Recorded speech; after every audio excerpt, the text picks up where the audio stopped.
Oke. Assalamualaikum warahmatullahi wabarakatuh. Selamat pagi sobat cegah semua. Kembali bersama Diki di sini di acara Biskota FM, bincang santai narkotika frekuensi milenial. Jadi senang sekali hari ini saya bisa memandu acara ini bersama narasumber yang cantik, energik ya. Jadi langsung saja kita perkenalkan diri, Bu Dokter, silakan. Nah, siap, terima kasih. Assalamualaikum warahmatullahi wabarakatuh. Selamat pagi. Perkenalkan, saya Dr. Maya Fatwa Lestari. Saya biasa dipanggil Dr. Maya. Kebetulan saya bertugas di Klinik Pratama BNNK Bima sebagai PJ atau Kepala Klinik Rehabilitasi.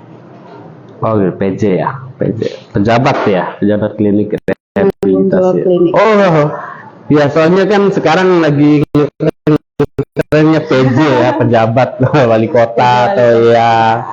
Baik, Bu Dokter, gimana kabarnya hari ini? Alhamdulillah sehat, terima kasih Pak. Baik, kita mulai diskusi kita, bincang santai kita. Dan buat sobat cegah juga yang baru menemukan modulasi kami, siaran kami, bisa nanti ikut live kami dan bisa bertanya langsung ke narasumber di depan saya. Jadi kita akan mulai dengan pertanyaan pertama. Jadi sobat cegah, bahwa di Badan Narkotika Nasional Kabupaten Bima ini ada beberapa bidang ya. Jadi ada bidang umum, kemudian ada P2M, pencegahan dan pemberdayaan masyarakat, dan bidang rehabilitasi.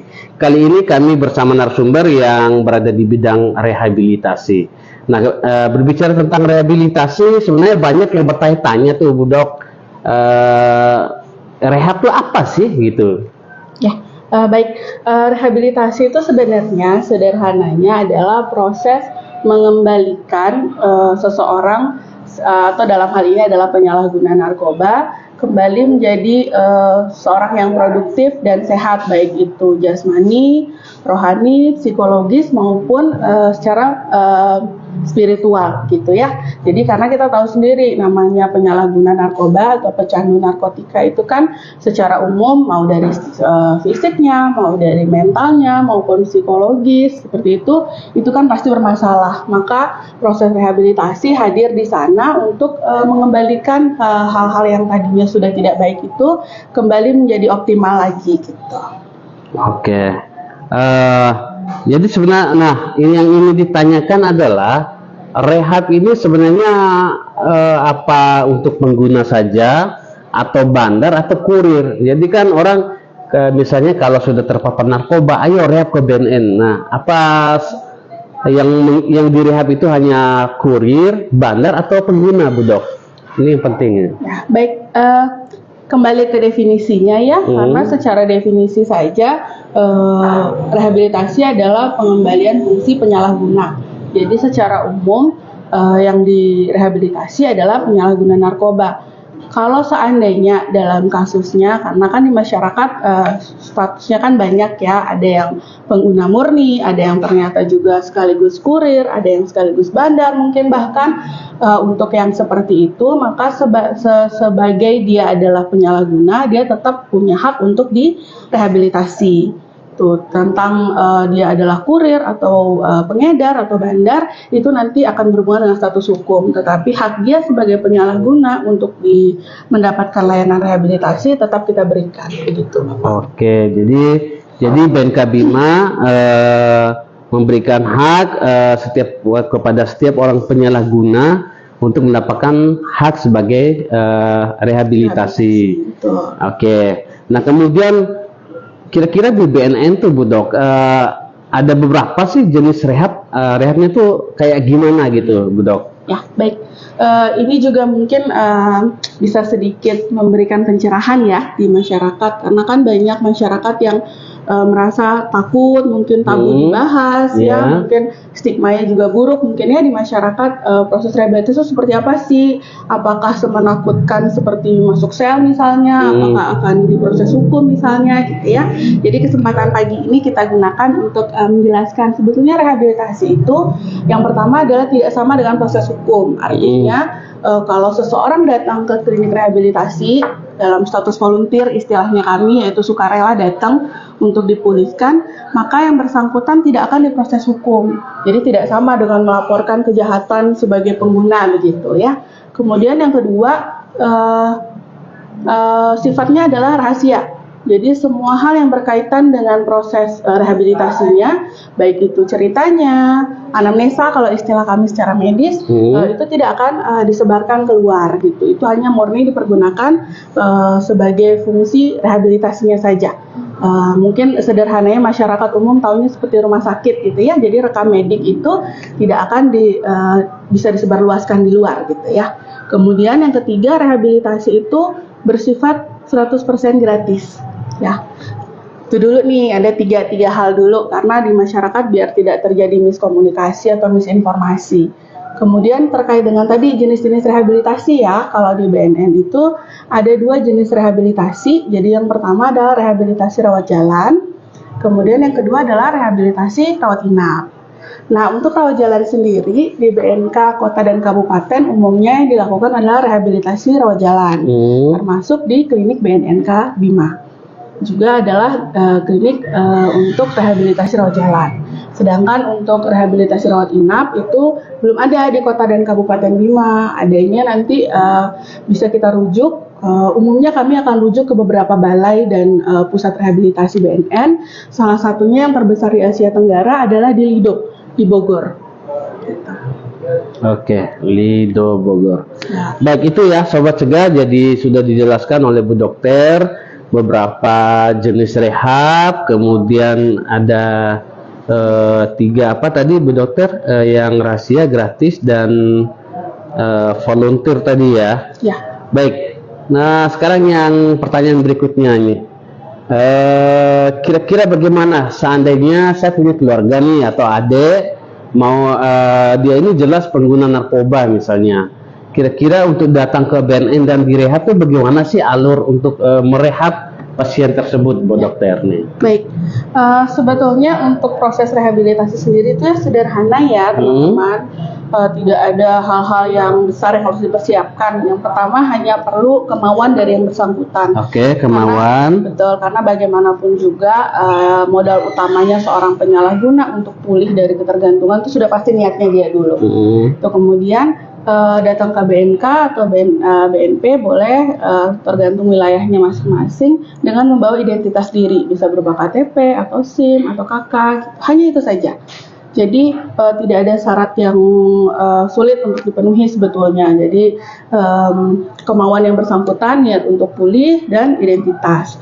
Kemudian nanti di sini bagaimana prosesnya? Jadi yang pertama akan ada proses screening istilahnya. Jadi nanti petugas rehabilitasi akan melakukan screening terhadap yang bersangkutan. Mungkin ada pertanyaan awal, kemudian ada wawancara singkat lah gitu istilahnya. Kemudian setelah itu, setelah dipastikan bahwa yang bersangkutan ini direhabilitasi, maka kami masukkan dalam daftar klien istilahnya atau pasien mungkin ya yang umum disebut di masyarakat. Kemudian setelah itu langkah berikutnya adalah proses assessment. Di assessment ini mungkin kalau dianalogikan ke rumah sakit ya proses anamnesa, pemeriksaan fisik, pemeriksaan lanjutan, mungkin juga ada pemeriksaan urin di dalamnya jika memang diperlukan, sampai pada diagnosa. Jadi artinya kami akan mendiagnosa dia adalah penyalahguna apa, bisa satu zat, bisa juga multiple zatnya. Kemudian nanti di sana juga akan kita tentukan seberapa berat penggunaannya. Jadi ada derajat penggunaan penyalahgunaan zat. Nanti ada ringan kategorinya, atau mungkin sedang, atau mungkin berat.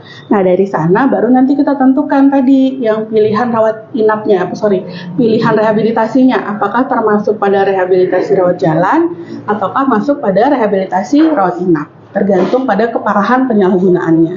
Nanti dari sana baru kita rencanakan untuk program rehabilitasinya, rawat jalan perlu berapa minggu, kemudian untuk rawat inap perlu dirujuk kemana, seperti itu.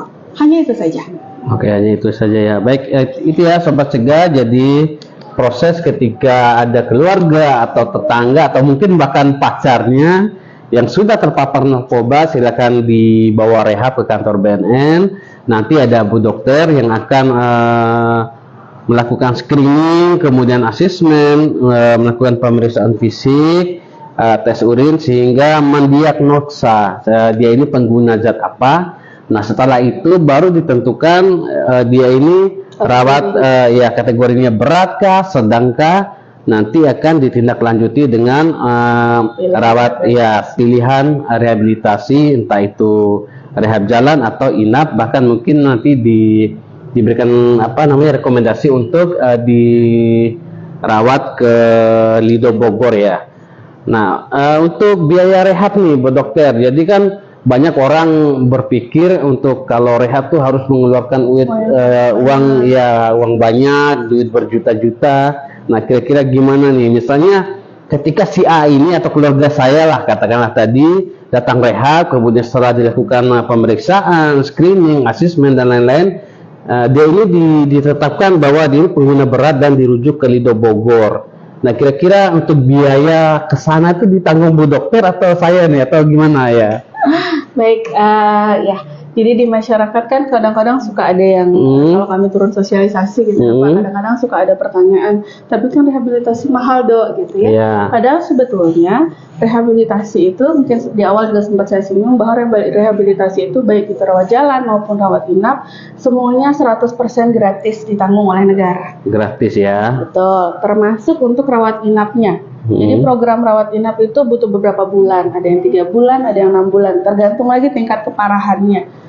Jadi walaupun kategori yang dirujuk adalah kategori berat, nanti saat mereka dirawat inap akan ada klasifikasi lagi. Ini termasuk kategori yang bisa ditangani 3 bulan ataukah butuh waktu yang lebih panjang. Bahkan proses berbulan-bulan rehabilitasi rawat inap itu pun sifatnya gratis 100%. Hanya mungkin kalau yang ditanggung oleh keluarga ya transportasinya saja, tapi proses inti rehabilitasinya itu 100% gratis. Jadi tidak ditanggung biaya apa-apa oleh keluarga. Oke. Jadi itu ya Sobat Cegah, ketika datang ke BNN 100% gratis untuk direhab.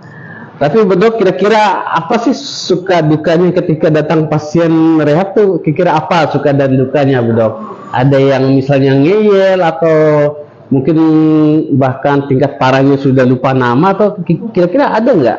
Ya, kalau suka duka sih banyak ya. Tapi yang berkesan itu adalah kalau seandainya klien datang, ya ini bagi saya ya yang nggak enak gitu ya. Miris sekali kita rasa kalau ada klien yang datang atau pasien yang datang dengan usia di bawah umur gitu ya. Usia di bawah umur. Masih anak-anak sebetulnya. Masih sekolah gitu. Betul.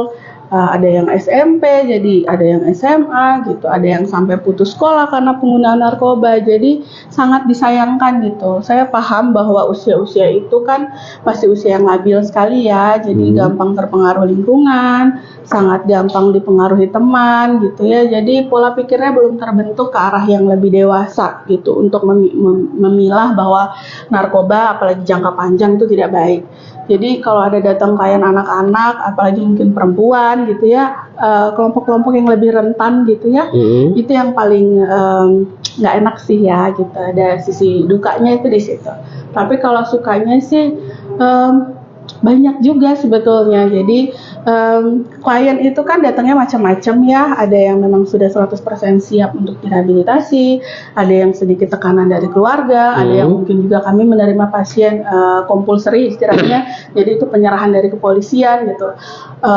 Dalam beda-beda kategori datangnya itu juga pasti semangatnya untuk pulih juga beda-beda. Jadi kalau kami menemukan klien yang sejak awal datang dengan keinginan sendiri untuk pulih, kemudian dalam prosesnya juga taat mengikuti semua aturan gitu ya dan anjuran, semua prosedur rehab, semua prosedur rehab betul, entah itu yang rawat jalan atau yang rawat inap. Jadi proses pulihnya juga itu kelihatan sekali gitu. Jadi itu yang menyenangkan kalau nanti tiba-tiba misalnya kita kirim ke Lido lalu dia pulang dengan waktu yang lebih singkat. Kalau umumnya kan rehabilitasi itu butuhnya 3 bulan. Tapi kalau misalnya progresnya bagus gitu ya, artinya oleh konselor di Lidonya dinilai progresnya bagus gitu ya, kemudian perkembangannya baik. Jadi klien-klien itu bisa dipulangkan lebih awal biasanya, mungkin 2,5 bulan bisa pulang. Nah itu sih bagian yang paling menyenangkan gitu. Iya. Artinya Artinya rehabnya berhasil betul, ya, gitu jadi ya. ada efek baiknya, rehabilitasinya berhasil, kemudian yang bersangkutan juga bisa kita pulihkan gitu. Ya, jadi ada kebanggaan tersendiri ketika betul, dia betul. dengan tulus, dengan kemauannya tadi Dengan seperti yang kemauan sendiri, dikatakan Bu betul. Dokter, sehingga dengan misalnya dia harus direhab selama 3 bulan atau 6 bulan, ternyata 2 bulan sudah bisa kembali, sudah fit dan ya udah produktif lagi dan bisa diterima oleh masyarakat. Oke, baik Bu Dokter, kira-kira kan tadi kita udah ngomongin rehab nih, jenis-jenis rehab, alur rehab. Terus kalau mau rehab, alamat kantornya di mana, Bu Dokter? Oke. Alamat kantor kita sebenarnya gampang sekali ya. Di mana tuh? Cuma memang masih jarang masyarakat yang tahu sepertinya. Jadi kita itu ada di Jalan Garuda nomor 2. Kalau ancer-ancernya sih sebetulnya gampangnya di samping di sebelah selatannya kantor PA. Jadi kantor urusan agama. Kemudian di sebelah sebelah utaranya BKKBN. Iya Bapak ya. Iya. Jadi sobat cegah ya, itu ya. Alamat kantor Badan Narkotika Nasional Kabupaten Bima ada di Jalan Garuda nomor 2, Lewirato, Kota Bima, Kelurahan Empunda. Gimana? Ya, jadi kalau memang kesulitan nanti bisa cari di Google Map ya. Ini yakin alamatnya nih Bu Dok, jangan sampai nih kayak alamat palsunya Ayu Ting Ting nih. Benar, ya. Aman ya, oke. Ya, atau sekali lagi. Kalau mungkin mau informasi yang lebih ini nanti Lebih kita lanjut, sertain juga nomor kontak ya. Jadi ada Oke, silakan bisa atau mungkin disebutkan mungkin Bu untuk Dok. teman-teman yang masih bisa dengan media sosial gitu Pak, kita juga punya alamat YouTube BNNK Bima, kemudian kita juga ada Facebook BNNK Bima, kemudian ada Instagram juga BNNK Bima. Oh iya. Nanti di sana bisa di follow aja, jadi bisa ada informasi-informasi cepat bisa tersebar gitu. Oke, itu sobat cegah ya. Jadi sudah banyak informasi yang diberikan oleh narasumber kita di acara Biskota FM Bincang Santai Narkotika Frekuensi Milenial. Nah, untuk lebih lanjutnya nanti silakan lihat media sosial kami di YouTube, di Instagram, di Twitter. Itu silakan di follow dan tinggalkan pesan di sana. Insya Allah akan kami jawab melalui admin kami. Terakhir nih Bu Dok, karena waktu yang tidak memungkinkan, sebenarnya saya masih betah dengan narasumber seperti ini. Jadi tim kreatif lain kali sering-sering ya mengundang narasumber yang cantik kayak gini ya. Oke. Terakhir nih Bu Dok, closing statement, bagaimana sih kira-kira generasi muda dalam menghindari yang namanya narkoba nih Bu Dok? Oke. Karena memang yang disasar sekarang itu kan usianya semakin muda. Mungkin kalau dulu usia produktif yang sudah ada penghasilan gitu ya, yang menggunakan narkoba. Kalau sekarang tuh semakin kesini usianya semakin muda. Seperti tadi yang saya bilang ada usia SMP, bahkan anak-anak SD udah mulai nyoba-nyoba narkoba sekarang. Jadi yang pertama mungkin pesan saya buat adik-adik lah ya, mungkin saya sebutnya, satu, pilihlah teman. Jadi omongan zaman dulu yang katanya teman nggak boleh milih-milih itu sebenarnya sudah tidak bisa relate lagi lah dengan zaman sekarang. Artinya kita boleh baik sama siapa saja, kita boleh bergaul dengan siapa saja, tapi saat memilih teman untuk bergaul hari-hari gitu ya, teman dekat gitu, itu harus dipilih. Karena ternyata dari hasil survei memang didapatkan bahwa 80% pengguna itu sebetulnya menggunakan hanya karena rasa penasaran. Artinya apa? Kalau orang sudah penasaran itu kan berarti dia terpapar dengan narkoba. Terpaparnya di mana ya? Pasti di lingkungan pertemanan. Orang kan nggak bisa ujuk-ujuk ketemu narkoba di pinggir jalan, itu kan nggak mungkin.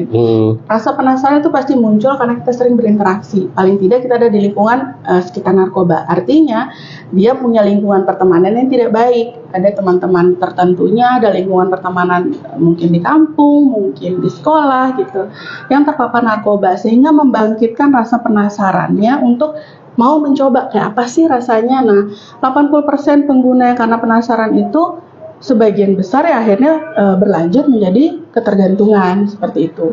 Kemudian 60-70% dari yang penasaran itu tadi adalah menggunakan pertama kali itu karena pengaruh teman atau pengaruh pacar. Jadi kenapa tadi saya bilang sangat relate bahwa teman itu harus dipilih memang. Karena kalau kita tidak berteman dengan orang-orang seperti itu, maka kemungkinan kecil kita bisa terpapar atau apalagi sampai menjadi pengguna gitu ya. Itu untuk adik-adik yang sekolah mungkin ya lebih ininya. Kemudian yang ini sekali ya, yang pengen sekali saya tekankan adalah kalaupun seandainya sudah menjadi pengguna, entah itu hanya rekreasional, jadi hanya momen-momen tertentu atau situasional saat acara-acara gitu ya, atau memang sudah menjadi pengguna berat, jangan takut direhabilitasi. Jadi rehabilitasi itu tidak menyeramkan, tidak menakutkan, bukan seperti nanti dikurung atau apa gitu. Ada stigma-stigma dan misinformasi gitu ya di masyarakat. Jadi rehabilitasi itu adalah proses yang pada intinya saling membantu, yang bersangkutan juga membantu kami untuk menentukan pilihan terapi yang terbaik biar yang bersangkutan bisa pulih dari ketergantungannya. Jadi tidak ada yang harus ditakutkan dari proses rehabilitasi. Kemudian kembali saya ingatkan yang tadi di awal Bapak ada 3, kalau saya sih nyebutnya dogma ya, 3 hal yang ingin selalu kami gaungkan kalau berbicara tentang rehabilitasi, yaitu yang pertama adalah tidak sama dengan proses hukum. Kemudian yang kedua bersifat rahasia, dan yang ketiga adalah 100% gratis. Gitu. Oke. Itu ya Sobat Cegah, jadi kesimpulan dari pembahasan kita kali ini bahwa jangan takut untuk datang rehab ke kantor BNN. Apabila ada tetangga atau temannya yang sudah terpapar, silakan datang rehab ke kantor BNN. Yang pertama itu tadi tidak diproses hukum, Bu Dokter ya. Kemudian identitasnya rahasia, dan yang paling penting adalah gratis. Baik, terima kasih Sobat Cegah sudah membersamai kami dalam acara Bincang Santai Narkotika Frekuensi Milenial dalam program kami Biskota FM, dan terima kasih juga untuk Bu Dokter sudah mau hadir dan berbagi informasi, berbagi ilmunya. Mudah-mudahan apa yang disampaikan bisa bermanfaat untuk kami dan untuk Sobat Cegah dimanapun Anda berada. Dan kalaupun memang ada yang ingin ditanyakan ataupun kurang jelas, silahkan tinggalkan komen Anda di jalur Facebook kami, mungkin di Instagram kami, atau bisa langsung datang juga. Oke, kalau mau datang ketemu langsung Bu Dokter, boleh. Ya. Untuk jam efektifnya dari jam berapa Bu Dok? Ya, untuk jam kerja kami adalah jam hari Senin sampai hari Jumat, jam 8 pagi sampai jam 3 sore untuk sampai Kamis. Kemudian untuk sampai hari Jumat sampai jam 4 sore. Ya, jadi itu ya Sobat Cegah ya. Jadi setelah ini orang-orang yang mau direhabilitasi naik ya Pak. Ya, amin, amin ya. Karena sudah ada tidak ada lagi misinformasi di masyarakat gitu ya. Jadi semakin banyak masyarakat yang terselamatkan dari narkoba.